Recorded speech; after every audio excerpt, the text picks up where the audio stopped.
Bonjour à vous toutes et bonjour à vous tous. Bienvenue sur ma chaîne Freddy Gall 1, où dans ce tutoriel vidéo d'informatique et de bureautique sur le logiciel de tableur Microsoft Office Excel, je vais vous montrer comment dans une feuille de calcul d'un classeur, vous pouvez insérer des émoticônes en fonction de la civilité d'une personne pour indiquer le symbole masculin ou féminin. Puis, je vous montrerai comment, par le biais d'une formule également, indiquer le sexe de la personne. Et c'est après ça.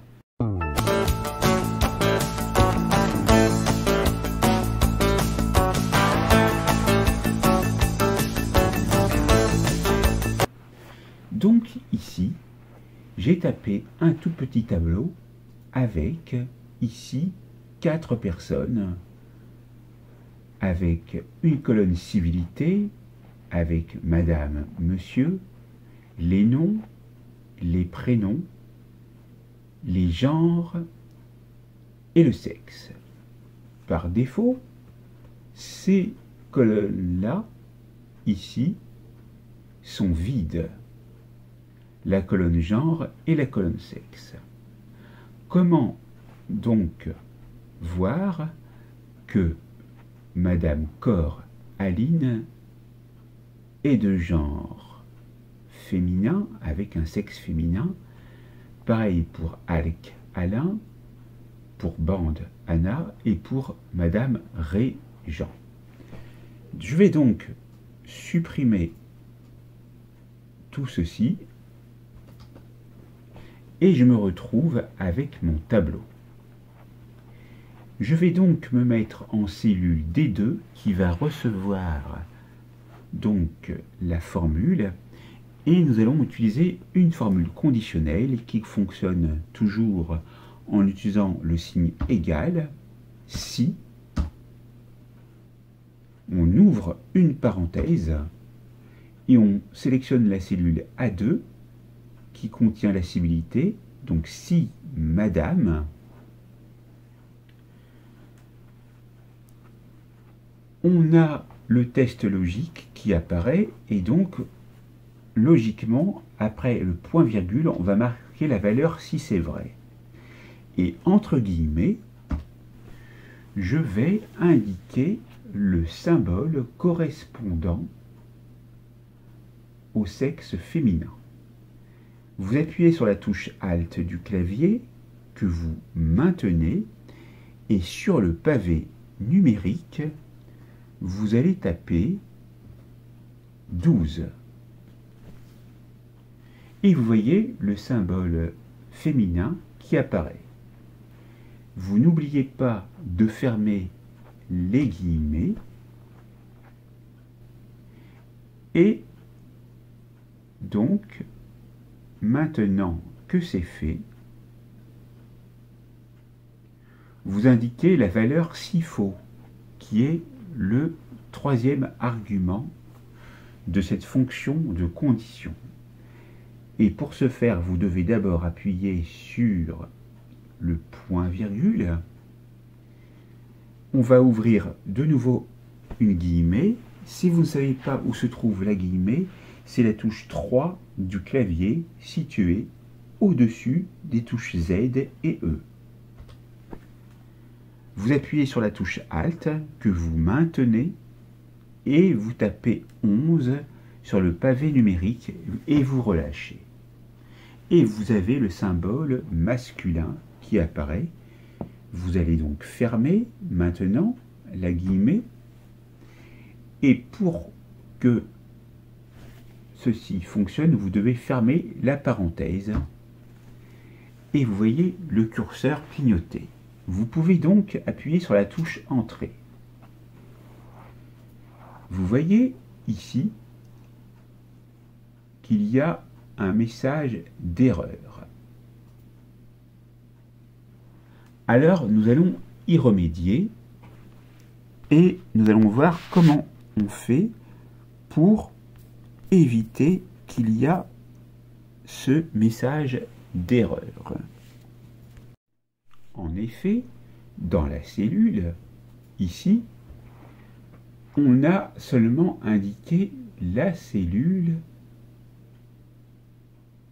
qui n'était pas bonne. C'est la cellule B2 déjà. Donc on va corriger. Si B2, et il faut lui indiquer le test logique. Quel est le test logique? Si B2 égale, entre guillemets, Madame, on ferme la guillemets,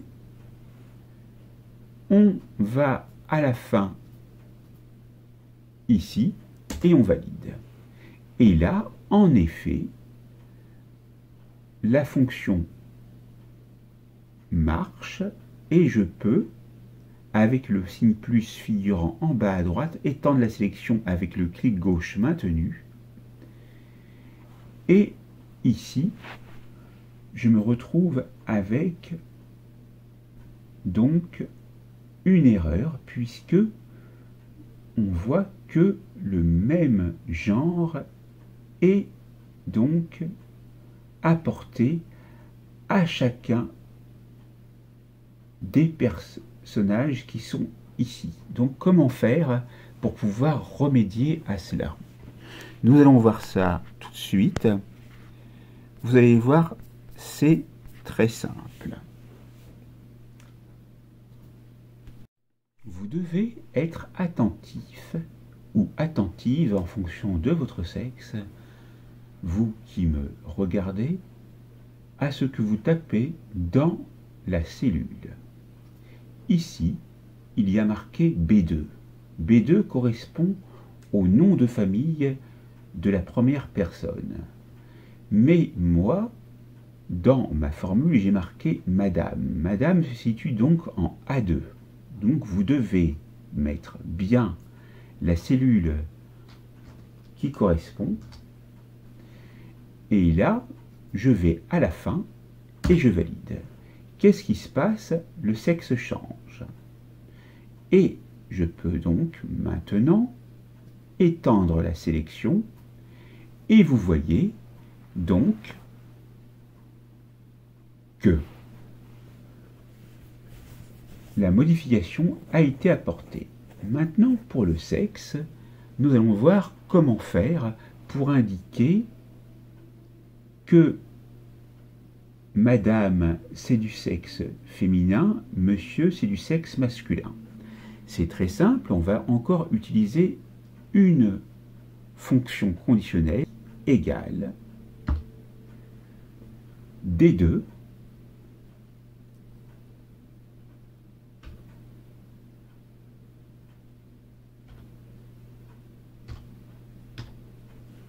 je peux la taper au clavier ou la sélectionner, est égal, donc, cette icône, c'est-à-dire donc l'icône Alt 12, Alt 12, eh bien, on va indiquer la valeur si c'est vrai. La valeur si c'est vrai, c'est très simple, c'est féminin. Et féminin, il faut le mettre entre guillemets. Vous fermez la guillemets, vous mettez le point-virgule pour indiquer le dernier argument qui est la valeur si faux. Entre guillemets, vous mettez masculin. Et on va donc ici fermer la parenthèse et valider. Alors, voyons voir ce qui se passe. En effet, il faut mettre les guillemets ici. Et là, lorsque vous étendez la sélection, cela correspond bien. Vous avez vu maintenant ici comment faire donc des mises en forme conditionnelles par rapport au genre et au sexe des personnes avec l'insertion de l'émoticône correspondant et du sexe correspondant dans une feuille de calcul d'un classeur sur Excel. N'oubliez pas de vous abonner, de liker, d'activer la cloche pour recevoir les prochaines notifications, partager et commenter autour de vous. Et je vous dis à très vite pour une nouvelle formation vidéo sur ma chaîne. Merci.